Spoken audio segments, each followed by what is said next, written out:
daal léegi waykat yi seen gëneel amul dayo dañuy woy sang yi te ku woy sang am dara waaw ku woy sang rek am dara tabarkalla lool rek mooy li ci nekk waaye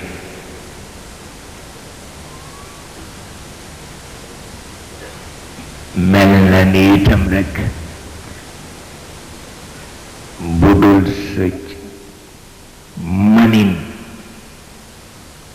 sa yaba rek bañ cee dugg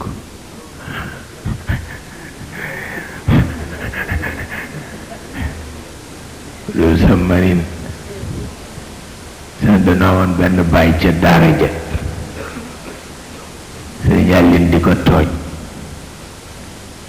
lu ko ku ne dana def ay bayt gannaaw yow mu dem mer nag ba def ci ay bayt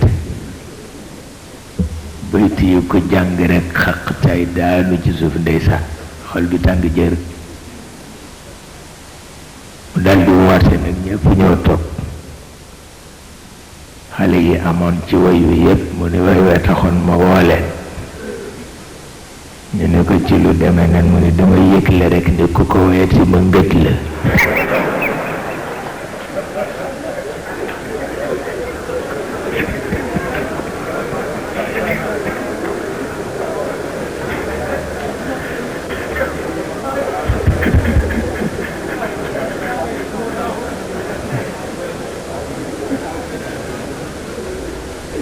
ndeysaan booba sëriñ Alim xaw na dof loon nit ku ne mu ni la kay woy ndeysaan ba ci suñu mbokk ma kala mbay ak taalibeem ba gaañu woon ndeysaan sëriñ Alim ni ko waa def ci ay baytu ko wani maata xulaa man xaraal xuraana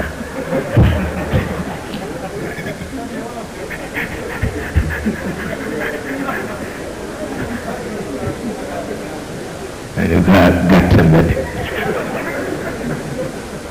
ndeysaan walaay ndeysaan ak sama mbokk ma ca ndeysaan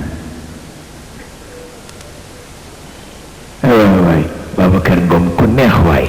Babacar Ngom bu Fatick walaay ndeysaan ñu di ko forcé ci way moom itam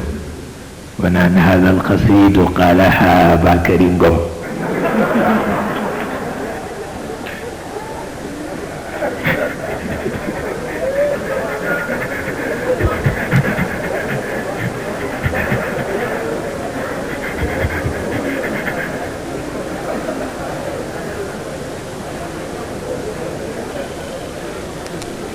هذا القصيد قالها باكر ngom ابن مسعي ngom ساكن في فاتيكا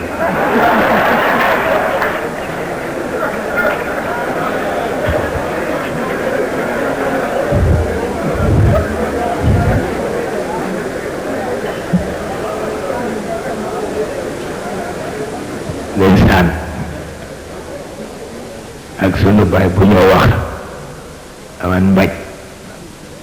moom itam Sëriñ Aliou daan na ko di sonal lool ba mu fekkee benn xeexu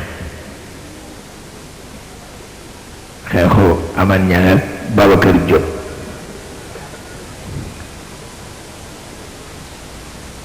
Sëriñ Aliou ni ko maanaa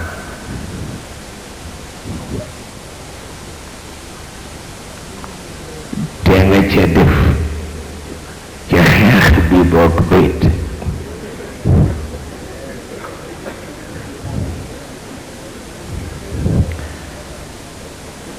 aman ñang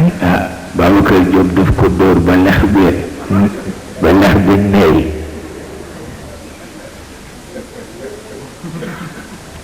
ñu ko def ci bayt mooy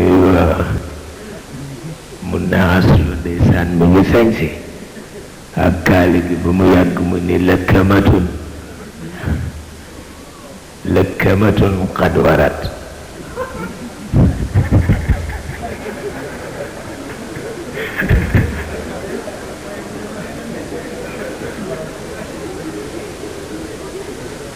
كلمة قد ورد في خدها بدوية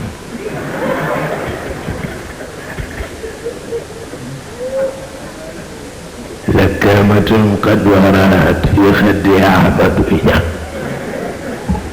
من يد بابكر كان الأمر سهواني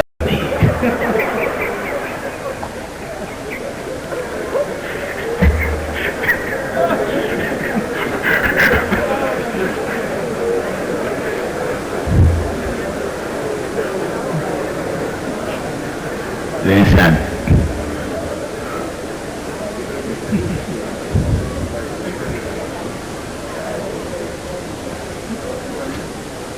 Sëriñ Aline daf ma daan wax waaw yooyu na nga koy wattoo ma ne ko yëgi taalibe rek wallaay ndeysaan